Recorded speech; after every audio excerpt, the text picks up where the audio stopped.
The truth about what's under this farmhouse has never been revealed. Until now. Buried here is the world's biggest unexploded bomb.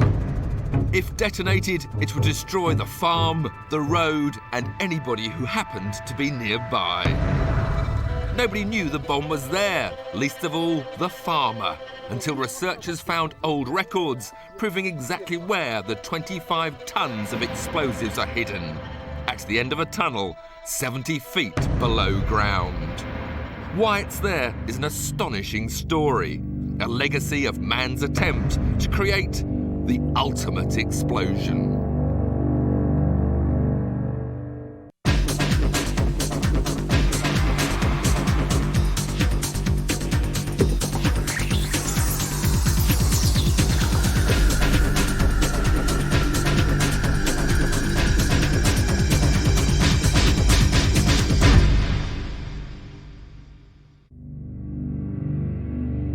For more than 1,000 years, in war and peace, Firing now. mankind has been refining the deadly and devastating science of explosives. No technology ever moved so far, so fast, ramping up explosive power 100,000 times over 50 years, leading ultimately to this. It was without doubt the largest man-made detonation ever. The only other larger detonations have been caused by asteroid and meteor impact. The nuclear bomb, harnessing particles too small to see, too fast to imagine, changed the course of history. But conventional explosives, from old-fashioned gunpowder to modern-day TNT, are still a potent force. How do they work? We'll experiment to see which are sensitive to impact, which are sensitive to heat, and we'll make an extraordinary journey deep underground, finding vivid proof that though explosives may lie buried, forgotten for decades, the danger doesn't diminish.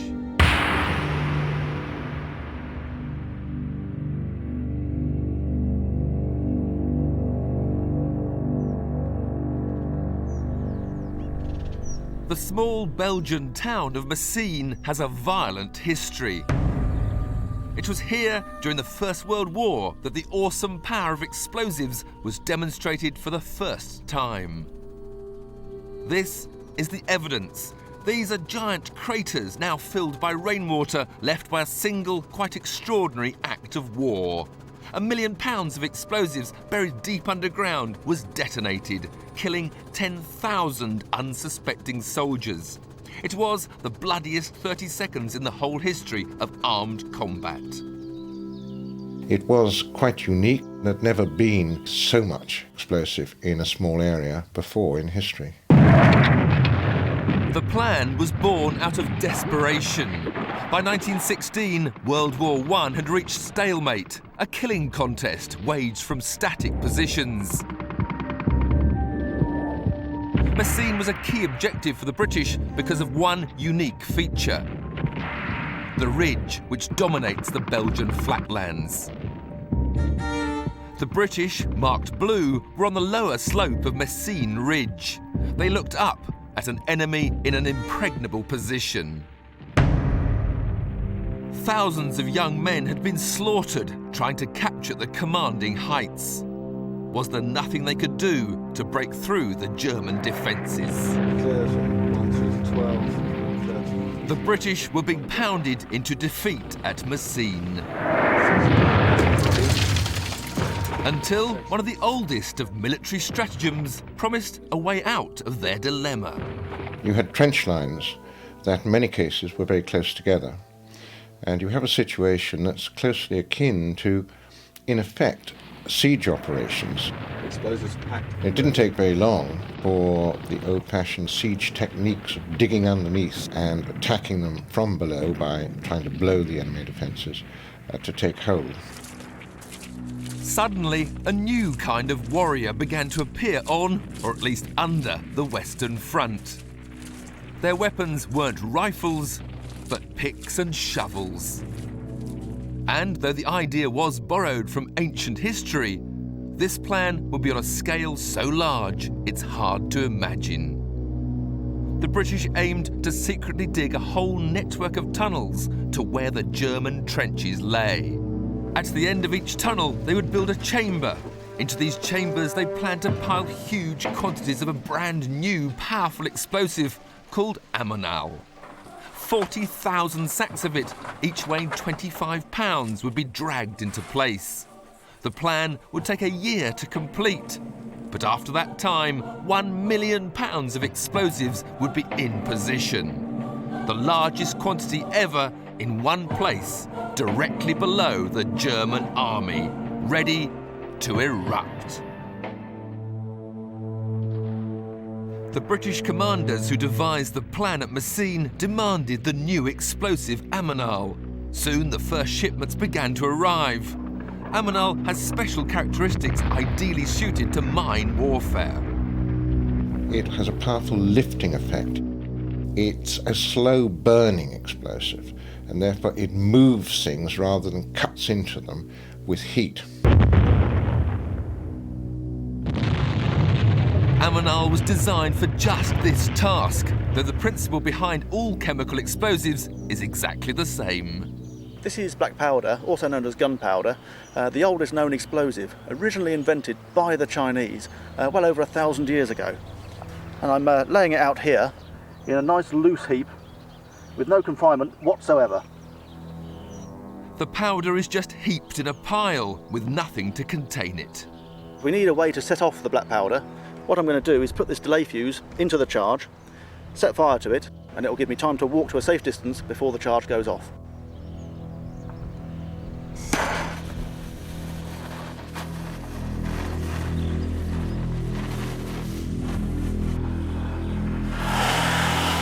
The powder simply burns, releasing smoke and hot gases harmlessly.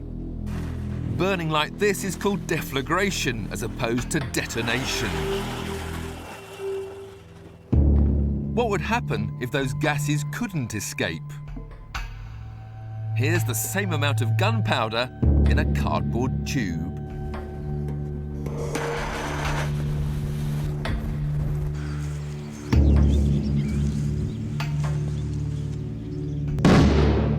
This time, a powerful explosion. The gases had nowhere to go, pressure built up, and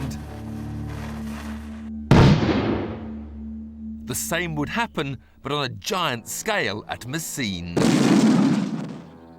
The ammonal would be tightly confined in the mine chambers, and its ingredients make it 3 times more powerful than gunpowder. Ammonal is basically about 2/3 ammonium nitrate, the remaining third consisting of a mix of TNT, aluminium and a certain amount of charcoal.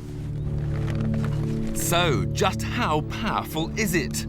We'll detonate 4.5 kilos, about 9 pounds. At Messines, each individual mine was as large as 90,000 pounds. Once the charge is primed, only the expert and a remote camera are allowed to be this close. The minimum safe distance for this explosion, 1,000 feet away. The firing circuit must be checked, and then... Stand by for firing! Firing!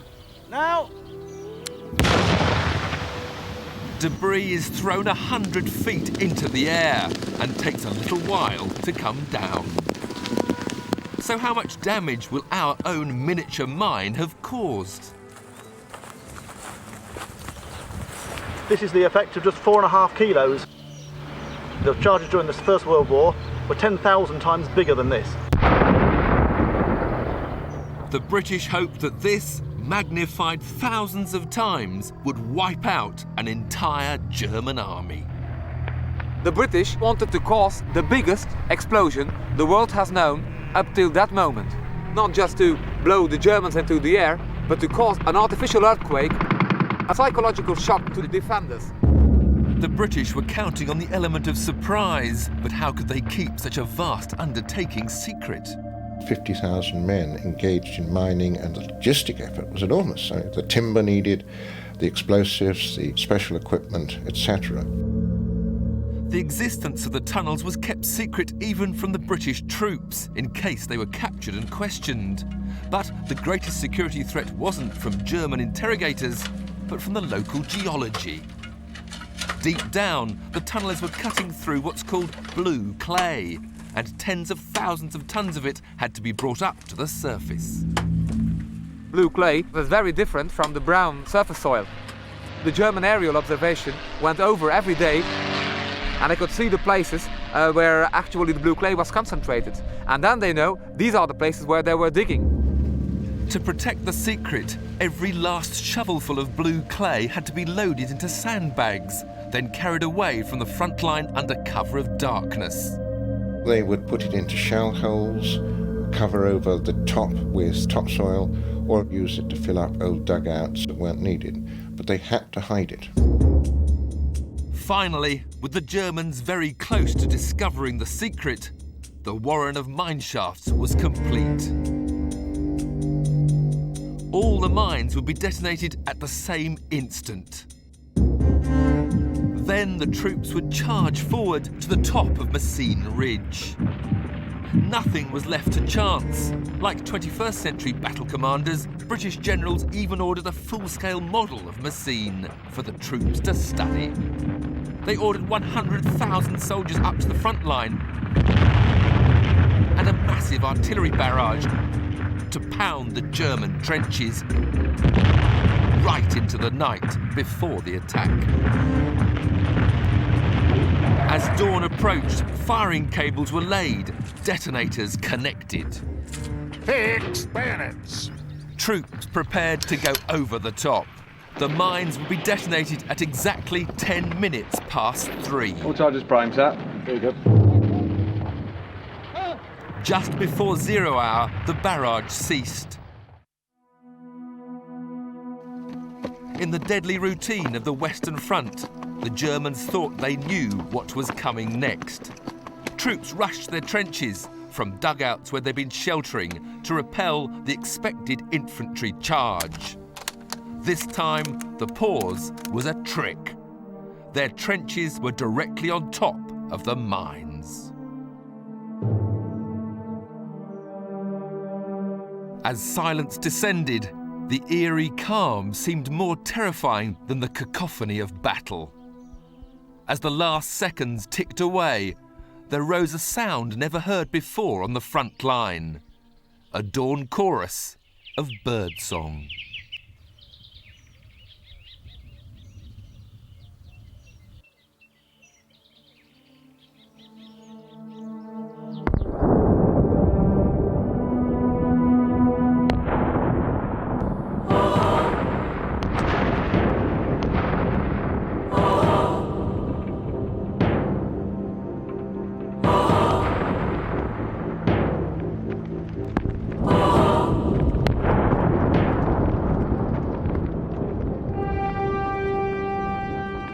It must have been something incredible. The whole ridge was one huge flame, like a big mushroom, which went open and then which exploded. The military authorities really didn't know what the effect of blowing so much explosive at the same time might be. It registered as an earthquake in Switzerland. There were genuine fears that it might cause some kind of rift. It had completely shattered the German ability to resist. The attacking troops within the first couple of hours had gained the main German defences. It was a striking success. Where the German trenches had been, now there were just craters and 10,000 bodies. For the British, though, now the masters of Messines Ridge, it was time to celebrate. But in that moment of triumph, there was one thing they failed to consider. Had all the mines that were planted gone off? Several decades would pass before that question was answered.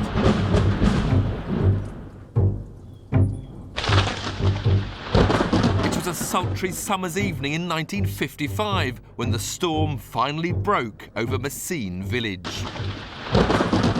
It wakened memories of days gone by when the roar of giant guns rocked the town. It also awakened something more sinister.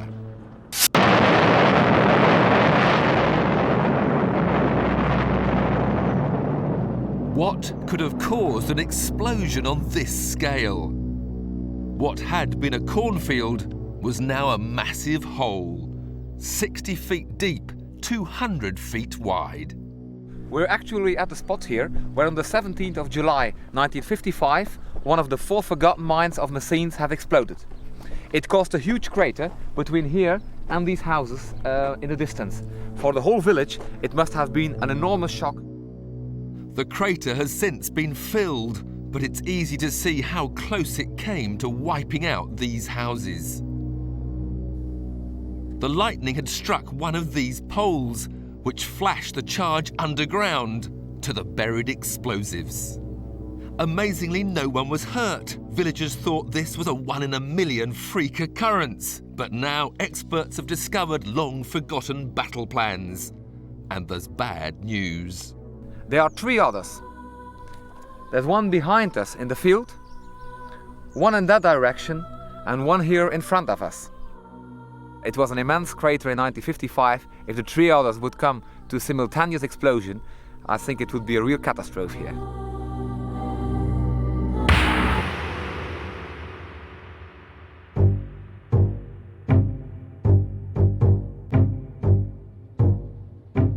The British attack at Messines heralded a new kind of warfare, killing on an industrial scale, only made possible by new and more powerful explosives. As well as ammonal, TNT first appeared during this war, invented in Germany, but quickly adopted as a standard explosive for shells by all armies. The generals demanded TNT in vast quantities. It was more powerful, yet safer to handle than earlier generations of explosives. Even so, just 6 months after the Battle of Messines, feeding that appetite for TNT led to the biggest unplanned explosion of all time.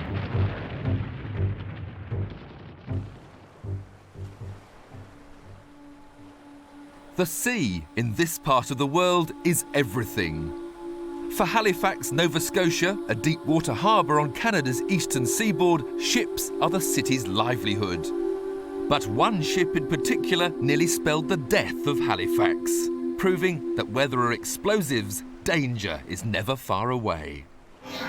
The Halifax explosion is the largest prior to the atomic bombs. There's no explosion prior to 1945 that matches it. During the First World War, Halifax played a vital role in sending explosives and other war materials from North America to the Western Front. Many of the explosives used at Messines passed through here. Halifax harbour approaches were always crowded with shipping. On December the 6th, 1917, on the French steamer Mont Blanc, a huge shipment of raw TNT and other explosives had been crammed aboard. Her skipper expected another routine Atlantic crossing. But then... Captain! Another steamer, the Emo, was approaching fast on a collision course. Mont Blanc was coming from the open ocean, proceeding up the harbour. Emo had been in the Bedford Basin at anchor, ready to go out to sea. A collision would be bad enough, but the Mont Blanc on the right was a giant floating bomb. Mont Blanc was loaded with 2.9 kilotons. That's 2,900 tons of explosives. Everything from picric acid used for making munitions to gun cotton to the new explosive 200 tons of TNT. Even loaded stem to stern with explosives, Mont Blanc had survived the impact. How? The cocktail of explosives that were on board the Mont Blanc may seem quite horrendous to the layman. However, explosives need to be insensitive, otherwise you can't transport them around, and if you can't transport them around, you can't use them. What does happen when high explosive TNT, exactly the same as on Mont Blanc, is subjected to massive impact? In this experiment, we'll find out. This is 1/2 kilogram of TNT, enough to demolish a house. The Mont Blanc was specially designed as an explosives carrier. Her hold was lined with wood to prevent sparks. We'll also avoid direct contact with the metal weight. The weight is more than 400 pounds. It'll be released by a small explosive charge cutting the rope. Dropped from a height of 10 metres, the weight will strike with a crushing force of 6,000 tons. A tiny remote camera will capture the moment of impact, if it survives. Firing now! The weight crashes down, but the TNT is just turned to dust. It's reacted exactly as it was designed to do. You have primary high explosives, which are very easy to set off, and secondaries, which are difficult. TNT is a secondary high explosive. You can drop a considerable weight onto it, and it still won't go off. The reason you want to have secondary high explosives is that you don't want an explosive that goes off by accident when you don't want it to. Just like on that morning at Halifax. Mont Blanc survived the impact, but a tragic chain of events had begun. The Mont Blanc, unfortunately, did not blow up. She drifted. Above the TNT, 30 tons of benzol, similar to petrol. Sparks had showered from the grinding metal of Mont Blanc's torn hull. The fire raged in the benzol, and eventually the heat got down into the cargo. The crew of Mont Blanc knew what was coming. The only question, when?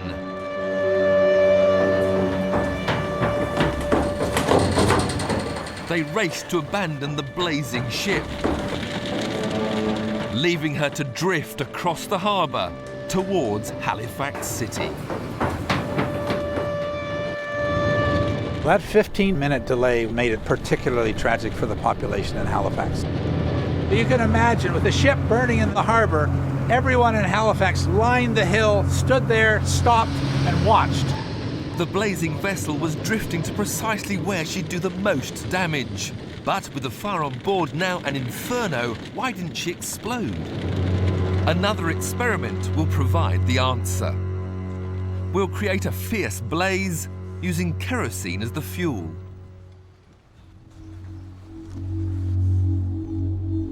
And here's another 1/2 kilo of raw TNT, like the 200 tons on board Mont Blanc. This time, the TNT is about to be cooked. For safety reasons, a remote detonator will ignite the fire. Firing now!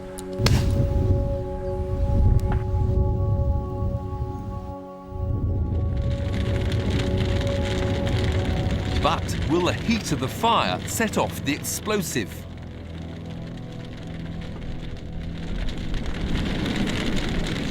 After 3 minutes, it's an inferno. But you can see the TNT, one of the most powerful of modern explosives, simply burning. TNT, like other secondary explosives, requires a very heavy shockwave in order to set it off. You need a detonator, which gives it a really hard smack. When it's put in a fire, there's no shockwave produced, so it will not go off. The thousands of tons of raw explosives on Mont Blanc might just have burnt out harmlessly like this. There might have been no disaster, but for a final and fatal piece of the jigsaw. The Mont Blanc had been blazing for 15 minutes. She was now right alongside the crowded shoreline of Halifax Harbour, and her cargo included a quantity of artillery shells. The detonators inside the shells were exactly what was needed to trigger the raw TNT. It's easy to imagine the excitement in the crowds there watching, with no idea of the danger they were in.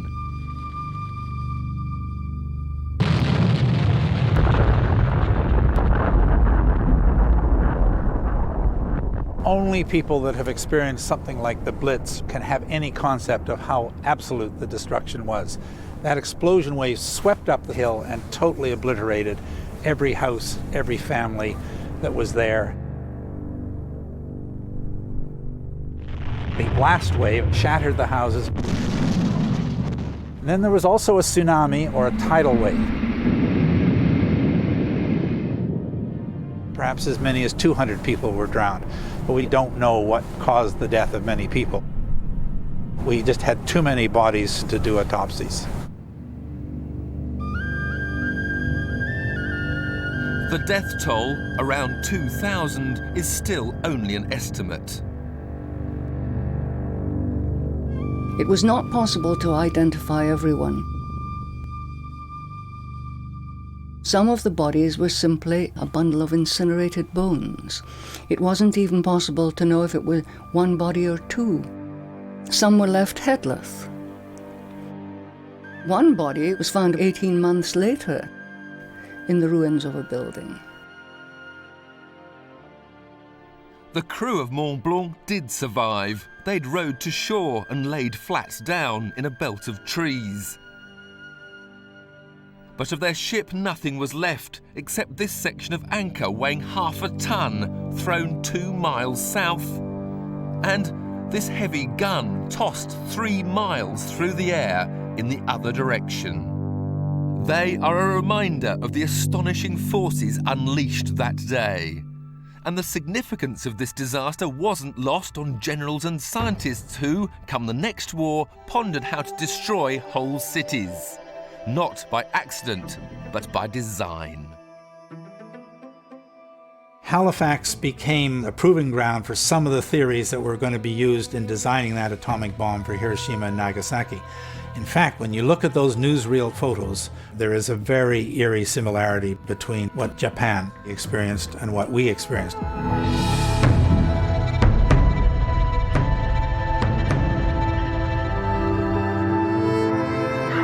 Only one generation had passed when, in 1939, conflict again engulfed the world.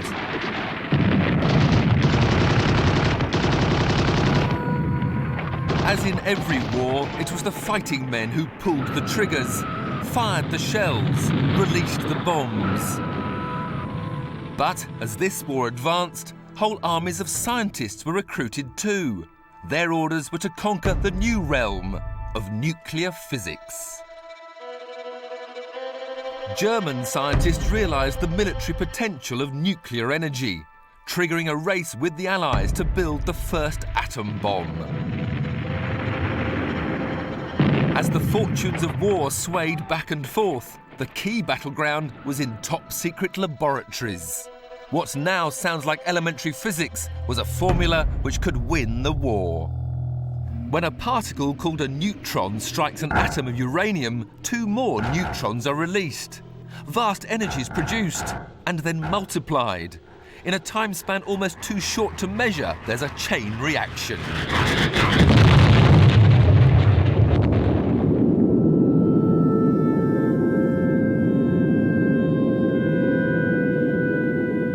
The proving ground for this theory, promising unlimited explosive power, would be here in New Mexico. In 1943, the world's most brilliant physicists were gathered in the utmost secrecy at a place called Los Alamos. They understood the science of the atom bomb, but what would it do to the enemy? We were looking to use these in combat situations, and it was thus necessary to know what this energy release would do to targets. The scientists staged experiments with large quantities of conventional explosives. This is what 100 tons of TNT looks like, piled up at the New Mexico test site. It's less than 5% of the explosives which went off in the Halifax disaster. But when it blew up, the fireball was visible for 60 miles.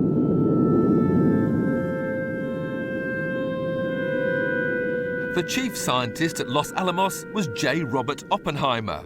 He and his team had also been studying existing data in the file marked disasters. Oppenheimer and others actually conducted a mini history lesson to see what an atomic bomb might look like.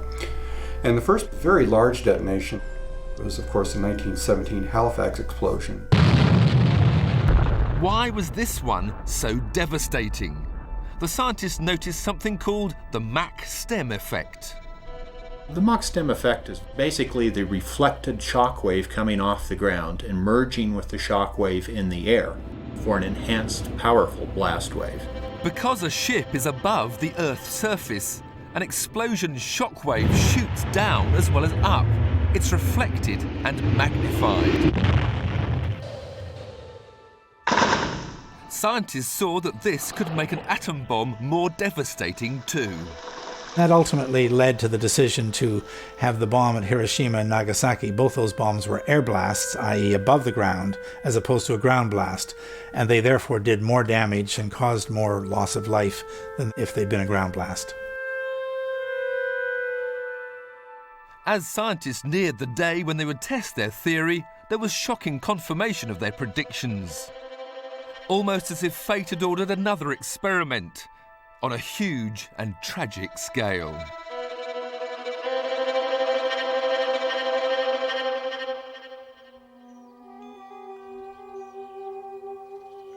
Look down from California's Mount Diablo, Devil Mountain, and you'll see an extraordinary piece of history. Lying just off the US Navy base known as Port Chicago, what they call the Mothball Navy. Warships, many from World War II, rusting at anchor. In the war, the ships had plenty to do. Port Chicago handled huge quantities of explosives, brought in by rail, then loaded on supply ships, destined for the war in the Pacific. On July 17th, 1944, one of these supply ships, the E.A. Bryan, took its turn at the dockside.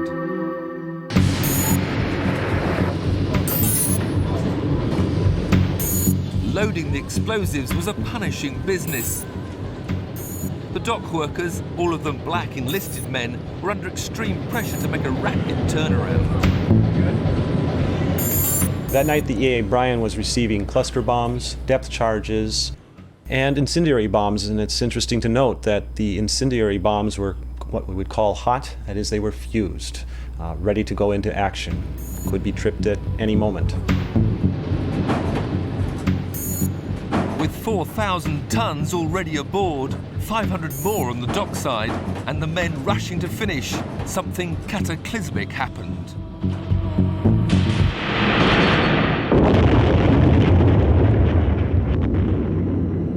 It was massive. That pillar of cloud rose over 2 miles above the earth. The state capital, Sacramento, about 70 miles north, felt it. People in Nevada, 200 to 300 miles away on the other side of a massive mountain range, felt the concussive seismic force of it. In a few seconds, Port Chicago had become a wasteland. Dockside buildings had been turned to matchwood. The ship had vanished. All but these 2 chunks of the keel and hundreds of smaller pieces scattered over 5 square miles. 320 sailors were killed. Body parts were found in various places. In fact, along one wire fence, skin of a human's face with the eyes, nose, and mouth holes clearly discernible was located and, of course, had to be removed. What caused the blast is still unknown. An accident in handling the live munitions was judged most likely, but scientists were less interested in the cause of the explosion than the effects. Port Chicago was of interest to the scientists at Los Alamos because it proved to be a model for what an atomic bomb might look like. The Los Alamos Director of Weapons, US Navy Captain William Parsons, was ordered to make careful measurements of the destruction and then present a report on what he'd learned. What they were able to calculate at Port Chicago very effectively was the effect of terrain and other impediments that get in the way of a blast wave. There were actually survivors of this blast, very close in, who normally you would think would have been killed, who were shielded by structures and managed to survive. The column of fire rose. The data confirmed that if the point of explosion had been higher above the ground, the shockwave would have been more widespread. The second thing was how far away from the burst you had to keep the air crews so that they could survive.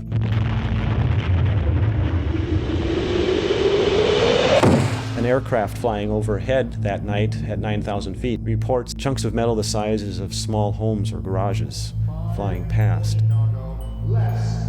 The problem of how to escape alive was of special interest to Captain Parsons. He had been selected as one of the flight crew who had dropped the world's first atom bomb.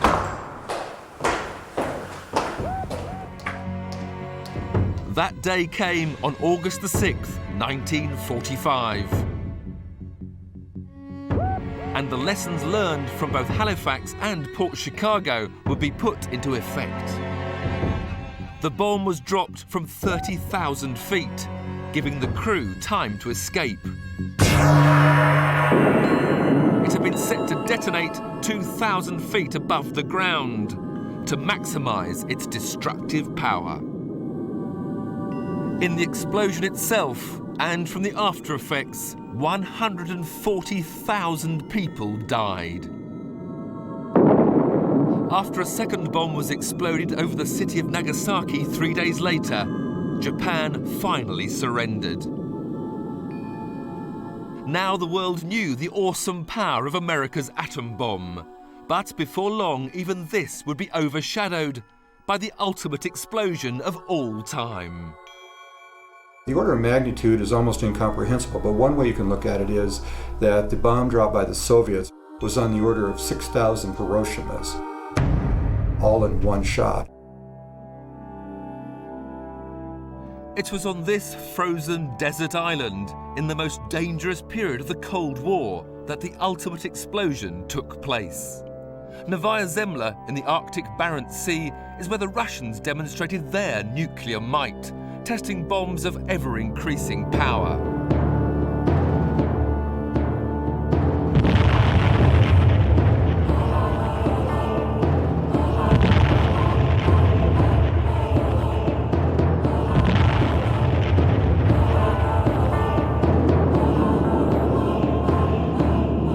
On October the 30th, 1961, they pushed the limits of explosive power further than they'd ever gone, or will probably ever go again. This bomb was codenamed the Tsar. It contained the equivalent of 58 million tons of TNT, or all the explosives used in World War II, multiplied by 10. The science of bomb making had changed radically since the first atomic test in New Mexico in 1945. 5, 4, 3, 2, 1. Early atom bombs like this worked through what's called nuclear fission. Hydrogen bombs use a still more powerful process known as fusion. Inside an H-bomb, an initial atomic explosion is used to force together isotopes of hydrogen. The pressure's so great that the atoms fuse, releasing enormous energy. With an atom bomb, there is a practical upper limit where you can only put in so much fuel before it would just self-destruct from pre-detonation. There's no theoretical upper limit on how big a hydrogen bomb can be. Although beaten to build the first atom bomb, Russia caught up, then overtook America in building ever bigger hydrogen bombs.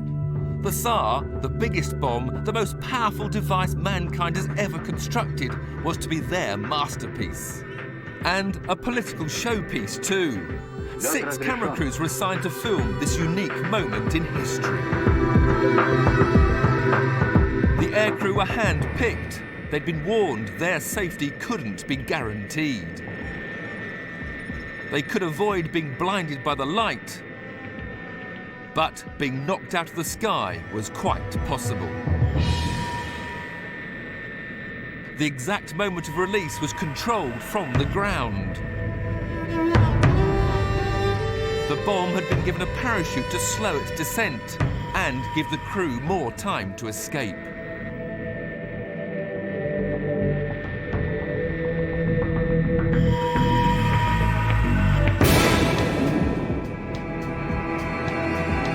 They did escape, but only just.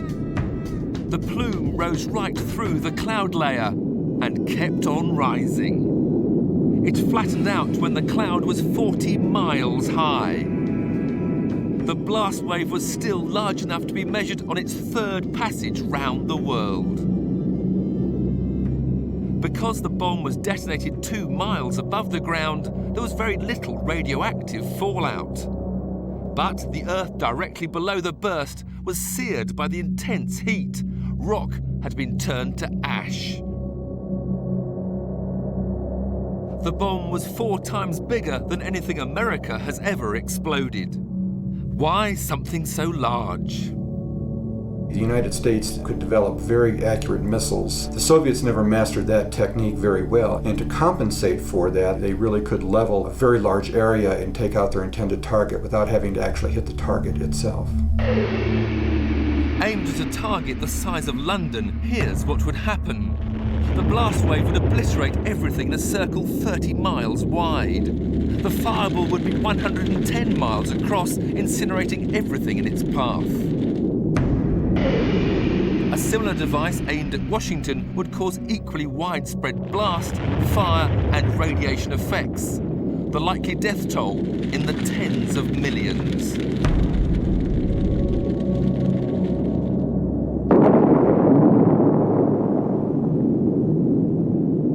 But why did the quest for ever bigger bombs suddenly cease? As the destructive power increased, political leaders worried more and more that they were really playing with fire. In 1963, the superpowers banned bomb tests in the atmosphere, underwater, and in outer space. I think that the Soviet detonation will probably be the biggest ever man-made detonation in the future as well. And so the soldiers and scientists have packed up and flown away. This island's days as a bomb site are history. But history has a way of returning to haunt us, nowhere more so than the World War I battlefield of Messines Ridge.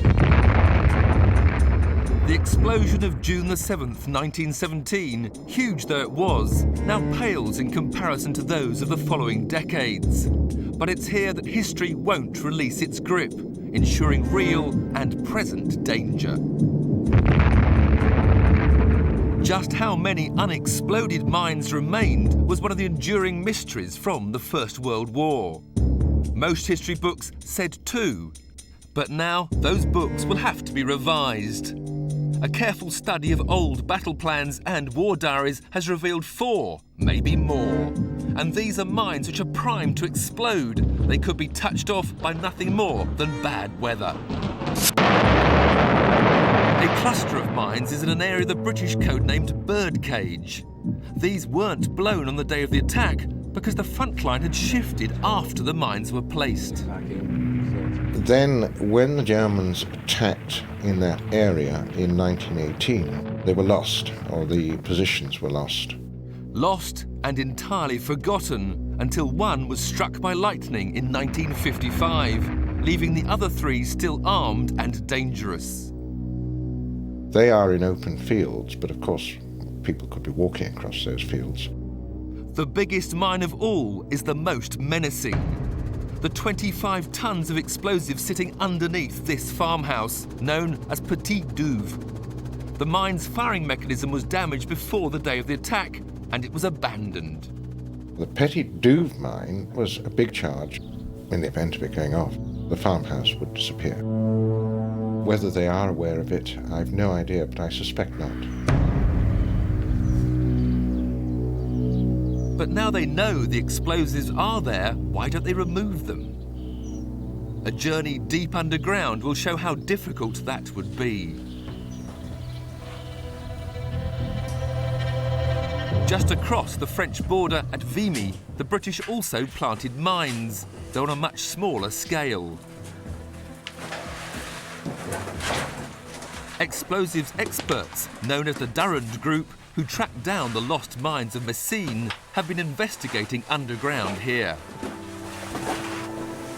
Though the clay tunnels of Messines will now have flooded and all the tunnels collapsed, these, cut in hard chalk, are still accessible, just about.